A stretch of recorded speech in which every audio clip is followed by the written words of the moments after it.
Hello, friends. First of all, thank you very much for the love and support shown to this channel. And I'm trying my best to improve each and every video which I'm posting with more and more amount of knowledge. एक doubt जो मेरे पास आया है from various student is that sir why do you use Hindi and English in your videos. तो इसका answer ये है that my students come from ICSE, CBSE and even state boards. तो इतने डिफरेंट काइंड ऑफ स्टूडेंट्स हैं कि सबको एक लैंग्वेज में समझा पाना is very difficult. Many students are such that who are not so flexible with the English language. That is one of the core reasons why I have to switch my language English थोड़ा Hindi so that you can understand whatever I am trying to explain. Anyways, let's focus on this particular video. There was a doubt by one of my students, sir, can you explain something about GST and taxes? Now in this particular video, before I start this video, I want to tell you one very important thing, that GST and taxes, they are very what do you say, GST and taxes are very detailed topic, I must say. For that particular topic you need more and more such videos. I'm making an initial attempt about this, पहला attempt है ये मेरा about GST and taxes. Although मैंने एक video post किया है जिसके ऊपर मैंने एक क्वेश्चन सॉल्व किया related to GST and taxes. Let's see how I can go ahead with this. Okay, now moving further, the topic is GST, taxes and marketing terms. Now the very first topic which comes here is GST. GST का full form क्या होता है? Goods and Service Tax. Now when I talk about goods and service tax, you can clearly see कि इसके अंदर दो नाम हैं, एक है goods, दूसरा है service. Goods मतलब कोई भी प्रोडक्ट जो आप मार्केट से ख़रीदते हैं उसको हम goods कहते हैं, और कोई भी जो सर्विस आप यूज़ करते हो उसको हम सर्विसेज कैटेगरी में लेते हैं. We will understand this term slowly and steadily कि गुड्स और सर्विसेज क्या होते हैं. Next is what is tax? Amount of money directly और indirectly taken by government for various development of nation and welfare of people. See this is not a standard definition, ये standard definition नहीं है tax का, ये मेरा अपना logic है जो मुझे समझ में आता है कि टैक्स क्या होता है. कोई भी गवर्नमेंट को फंक्शन करने के लिए, कंट्री को रन करने के लिए पैसे चाहिए होते हैं so that they can create more and more infrastructure, ज़्यादा से ज़्यादा फैसिलिटीज़ प्रोवाइड कर सकें जो भी सिटीजन्स हैं कंट्री उनके लिए. तो this is the statement which I have created by my own logic. A very detailed topic this is, so some other class or maybe once this board exams gets over, I'll be making playlists and detailed videos about various terms used in commerce. This particular chapter can also be considered as a base for commerce. Students जो अभी 10th standard में हैं या next year में 11th standard commerce लेने वाले हैं, उनके लिए this particular chapter is very very important. Now moving further, what we have is all previous taxes, now they come into GST category. Previously we used to have many different kind of taxes. Now all those taxes are subsumed into GST. इसका मतलब है सबको cover करके एक single tax GST बनाया गया है. How GST works? GST is divided into two parts. One is CGST and one is SGST. CGST means Central Government GST and SGST means State Government GST. जो भी GST का total tax होता है वो दो पार्ट्स में जाएगा, एक सेंट्रल गवर्नमेंट को जाता है, एक स्टेट गवर्नमेंट को जाता है. Every dealer has unique GST IN. Unique GST IN मतलब अगर कोई डीलर है, कोई बिजनेसमैन है, उसको एक GST नंबर लेना पड़ता है जिसको हम कहते हैं GST IN, identification number. This is mandatory for above 20 lakhs turn over. अगर बिजनेसमैन का टर्न ओवर 20 लाख से ऊपर है सो उनको GST नंबर लेना ही पड़ेगा. Remember, rules keep changing by government, so you have to be updated about this. GST के रूल्स गवर्नमेंट चेंज करते रहती है हर समय, so you need to be updated about this. Now moving further, what we have when we talk about this, there are different products which come under different rates of GST. आपने सुना होगा कि GST के अलग अलग rates होते हैं अलग अलग प्रोडक्ट्स के लिए. Now in order to simplify this, what I can say is that 0%, 5%, 12%, 18% and 28%. These are the slabs. Now अगर ये slabs को हम अच्छे से समझते हैं, first of all we cannot cover the entire list of products which come under this slab, क्योंकि वो बहुत ही लंबी लिस्ट होती है and there are many such products जिसको हम categorize नहीं कर सकते. Secondly, Those products can also be switched over from one slab to another slab due to government policy. Government जो policy लाती है during budgets and all the financial things, तो उसके हिसाब से वो policy में changes होते हैं. Let's try to understand it in simple way. 0% GST is for essential commodities. Essential commodities वो goods होते हैं जो, if you remember during pandemic, Covid के टाइम पे भी जिन चीज़ों पे कोई रोक टोक नहीं थी, उनके सर्विसेज कंटिन्यूसली ऑन थे, उन्हें कहा जाता है इसेंशियल कमोडिटीज़. एंड इसमें इमरजेंसी हेल्थ केयर सर्विसेज भी आते हैं. Now the next is 5%.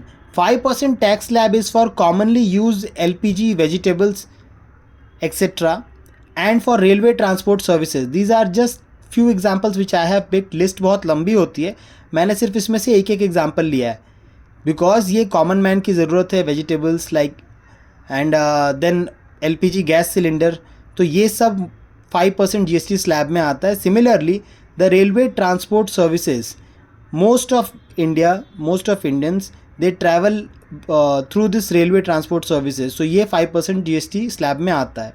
Next is 12%, that is consumer goods, mobile phones, even certain job works, they all come under 12% category. 18% में metals, computers etcetera, courier service, cinema. आप clearly देख सकते हो 12% and 18% में एक डिफरेंस आ रहा है. 12% में मोबाइल फ़ोन्स को रखा गया है, 18% पे computers and other heavy electronic goods को रखा गया है. बट अगर आप देखा जाए तो ये दोनों ही इसेंशियल कैटेगरी में आते हैं. इन द सेंस इसेंशियल का मतलब यहाँ पर मेरा ये है कि ऑलमोस्ट ज़्यादातर लोग इसको यूज़ करते हैं. बिल्कुल इसेंशियल में नहीं है, जो बिलो पॉवर्टी लाइन है, जो बहुत ही गरीब लोग हैं, उनके लिए नहीं ये ज़रूरी है इतना. But for 12% and 80% most of us we do use. But this particular category 28%, I specially wanted to highlight about this one. 28% category, this one is completely avoidable, specially for middle class people. 28% वाला category, this is ultra luxury goods. ये आपके पास अगर है well and good, but ये इतना ज़रूरी नहीं होता आपके लाइफ में. Examples I can consider for this is like some fancy brands, कोई बहुत महंगे ब्रांड की कार, कोई लग्जरी आइटम, या अगर आप थीम पार्क में जाते हो घूमने के लिए या एनी सच एक्टिविटी, उसके ऊपर जो टैक्सेस लगते हैं वो ये 28% कैटेगरी में आते हैं. I hope I have simplified so many terms. Now in the next category, what we have is GST rates slabs, they keep changing. In the GST rate slabs, when they keep changing, we have got petrol, diesel, which is not considered under any GST rate slab. ये किसी GST bracket में अभी तक included नहीं है. Now, the next thing is that payable GST. There is another term which comes into picture which is called as payable GST. जो GST amount आप पे करते हो, कैसे पे करते हो, वो कैलकुलेट करने के लिए आपको आउटपुट टैक्स कैलकुलेट करना पड़ता है और आपको इनपुट टैक्स क्रेडिट कैलकुलेट करना पड़ता है. आई रिपीट, पेएबल GST के लिए आपको आउटपुट टैक्स कैलकुलेट करना पड़ेगा और आपको इनपुट टैक्स क्रेडिट कैलकुलेट करना पड़ेगा. आउटपुट टैक्स से इनपुट टैक्स क्रेडिट को जब आप सब्ट्रैक्ट करते हो, माइनस करते हो, then you will be getting your payable GST. Now how to calculate these two terms. Input tax कैसे कैलकुलेट करते हैं, percentage into cost price. Suppose अगर मैं एक ट्रेडर हूँ और मैंने कोई सामान 300 रुपीज़ में ख़रीदा है. अगेन आई एम रिपीटिंग, अगर मैं एक ट्रेडर हूँ और मैंने एक सामान 300 रुपीज़ में ख़रीदा है, 300 मेरा परचेज कॉस्ट है, देन और 10% अगर सपोज मेरा GST उसके ऊपर लग रहा है. I am just giving you an example. 300 में मैंने परचेस किया है, 10% मेरा लग रहा है. 300 का 10% होगा ऑलमोस्ट आई थिंक 30. तो मेरा इनपुट टैक्स जो हो जाता है वो हो जाएगा 30 के अराउंड. सिमिलरली आउटपुट टैक्स के लिए अगर यही 300 का सामान मैंने 500 में सेल किया है, 500 मेरा सेलिंग प्राइस है और वही 10% का स्लैब है, तो 500 का 10% अगर मैं निकालता हूँ तो ऑलमोस्ट हो जाएगा 50, जो होगा मेरा आउटपुट टैक्स. तो मेरा पेएबल GST कैसे होगा, वो होगा मेरा ये 50 माइनस ये 30 जो सब्ट्रैक्ट करके मुझे मिल रहा है, वो होगा 20. That will be my payable GST. Friends, this is just a random example जो मैंने अभी समझाने के लिए दिया है, just to give you an idea कि कैसे काम करता है. To get exactly how it works, we will be solving this with proper examples in our upcoming videos. एक और बात, this particular topic is going to be long, so I may need more and more time to solve this. Next is amount paid by consumer. Amount paid by consumer is into two parts, that is taxable value plus GST. जो भी taxable value है, आप जो भी taxable value ला रहे हो उसके साथ में आपको जीएसटी को ऐड करना पड़ता है। जीएसटी जब आप ऐड करते हो तो खुद दो पार्ट्स में होता है, सीजीएसटी प्लस एसजीएसटी, यानी जो भी कंज्यूमर पे करता है वो तीन पार्ट्स में होता है, एक taxable value plus CGST add होता है प्लस एसजीएसटी ऐड होता है ना। ये आप इजीली देख सकते हो अगर आप नेक्स्ट टाइम किसी रेस्टोरेंट में खाना खाने जाते हो और वहाँ पर आपके पास जो बिल आता है उसमें आपको ये सीजीएसटी एसजीएसटी नीचे लिखा हुआ मिल जाएगा, और any other such bills. Next is examples to understand GST.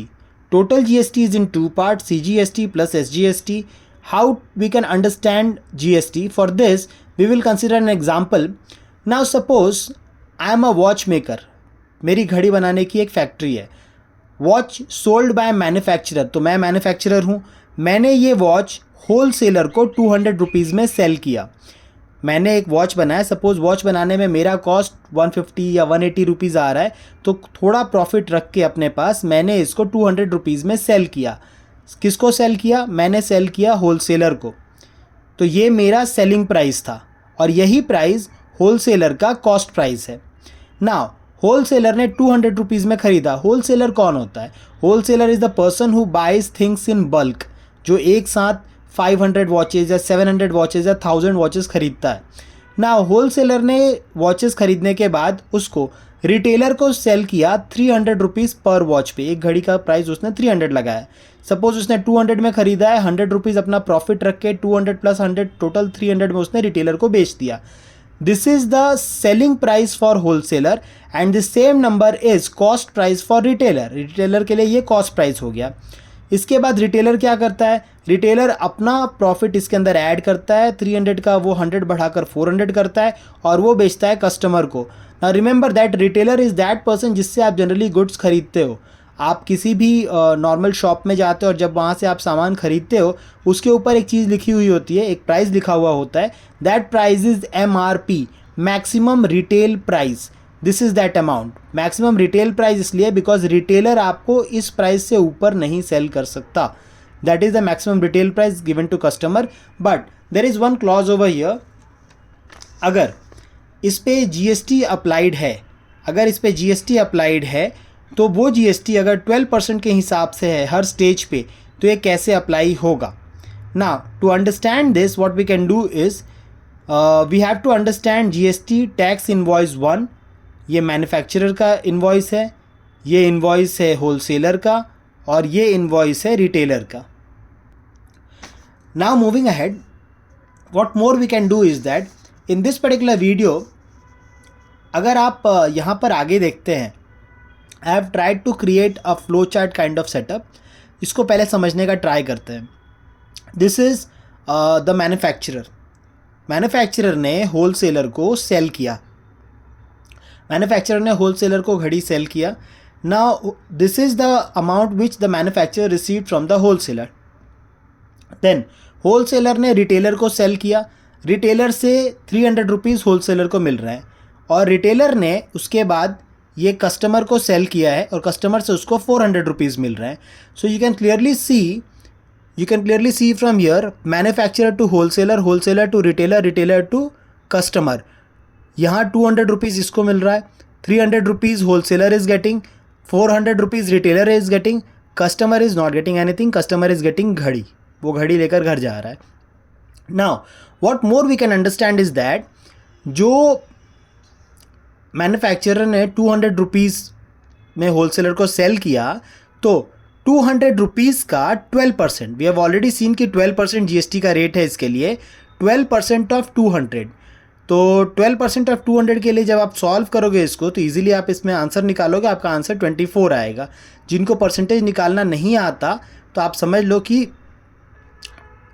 200 का 10% आता है ऑलमोस्ट 20, और 200 का 1% आता है ऑलमोस्ट 2, तो 2% होगा 4, 20 प्लस 4 24। सिमिलरली 300 रुपीज़ में यहाँ से मैन्युफैक्चरर ने होलसेलर को 200 में नहीं 224 में एक्चुअल में सेंड किया है, जिसमें से 200 उसका मार्जिन है और 24 उसको टैक्सेस के फॉर्म में जाने वाला है। सिमिलरली होलसेलर ये जो 300 रुपीज़ का हिसाब रिटेलर को दे रहा है, इसमें 12% GST के हिसाब से 12% ऑफ 300 जब आप करोगे तो 36 रुपीज़ आता है। ये 36 रुपीज़ इसमें ऐड हो जाएगा और ये होलसेलर टू रिटेलर के पास जो बिल जा रहा है वो 336 का आएगा। सिमिलरली रिटेलर से कस्टमर के पास जो बिल जा रहा है इसमें 400 नहीं, 400 का 12% 48, मतलब 400 प्लस 48, 448 का बिल जा रहा है।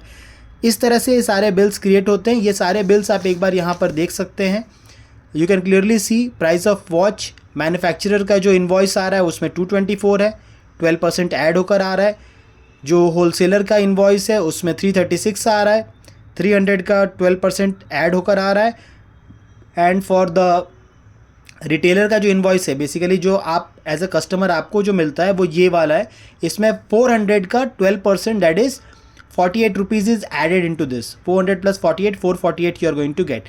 Similarly, there is another term called as invoice of manufacturer, wholesaler and retailer. ये B2B है, business to business transaction, business to business transaction, business to customer। यहाँ पर C इसलिए लिखा हुआ है बिकॉज ये एंड है। कस्टमर इसके बाद प्रोडक्ट को आगे सेल नहीं कर रहा, कस्टमर उस प्रोडक्ट को यूज़ करने वाला है। Now moving further what we have is ना, यहाँ पर ये जो कलेक्शन हुआ टैक्सेस का, how this is collected by the government. Government collects CGST और SGST मिलाकर टोटल GST 48 आ रहा है। बट ये 48 आता कैसे? This 48 rupees comes as manufacturer के पास से 24 रुपीज़ गवर्नमेंट गेट्स, होलसेलर के पास से 36 रुपीज़ टोटल वो टैक्स कलेक्ट कर रहा है। बट इसमें से जो उसने ऑलरेडी मैन्युफैक्चरर को दे दिया है 224 में, 200 का बिल था, 24 एक्स्ट्रा पे किया है, तो वो 24 छोड़कर जो 12 रुपये एक्स्ट्रा मिल रहा है, 36 माइनस 24, 12 रुपीज़ जो एक्स्ट्रा इनके पास आ रहा है वो ये गवर्नमेंट को दे रहे हैं।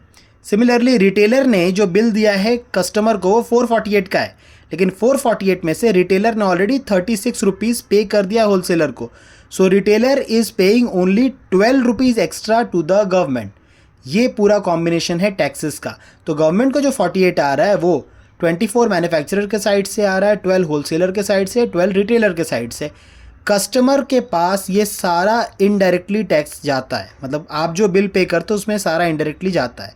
Now let's understand one more thing, as I have already discuss, B2B is business to business, only GST-IN। हाँ, ओनली GST-IN क्यों लिखा है मैंने यहाँ पे? Because business to business transaction के लिए GST-IN नंबर कंपलसरी है, ये होना ही चाहिए। बट बिजनेस टू कंज्यूमर वाले में दोनों लोग आते हैं, जिनके पास GST-IN है, जिनके पास GST-IN नहीं है, that is the customer. Customer paid rupees 448 at the end. 200 rupees watch का स्टार्टिंग प्राइस था मैन्युफैक्चरर के यहाँ से, बट कस्टमर ने एंड में जाकर 448 रुपीज़ पे किया है। Next is total tax paid by the traders is equal to indirect tax paid by the customer. जितना भी ट्रेडर्स आपको टैक्स पे कर रहे हैं उतना ही इनडायरेक्टली कस्टमर भी पे कर रहा है, मतलब ये दोनों चीज़ें एक दूसरे को बैलेंस कर देती हैं। Next is there is another concept called as ITC, GST paid by trader at the purchase. GST paid by the trader at purchase, इसमें क्या क्या आता है? Since he deducts his input tax to government, जो मैंने समझाया था, वो जो पहले पे कर रहे हैं गवर्नमेंट को, वो जो टैक्सेस पे कर रहे हैं गवर्नमेंट को, it's called as input tax credit. Each trader subtracts tax at purchase while paying to government. Government को पे करने के पहले जो टैक्स उन्होंने अपने प्रीवियस स्टेक होल्डर को पे किया है वो माइनस कर लेते हैं। Payable GST is always output tax minus input tax credit. जो भी आपका आउटपुट टैक्स आ रहा है उससे आप इनपुट टैक्स क्रेडिट को माइनस करते हो। जो आंसर आपके पास आ रहा है वही GST वो पर्टिकुलर रिटेलर या होलसेलर या जो भी एंड कैटेगरी ट्रेडर का है वो वही GST पे करने वाला है। Now one more thing I wanted to add, I have tried my best to simplify most of the terms in this, but there can be a case कि इसके बाद भी ये नहीं समझ में आए, तो please go through the books, read it carefully, what more do we have in that. Coming to the last part of this particular video, what we have is we will cover all market related terms first, then the application to solve numericals. First we will cover each and every kind of market related term.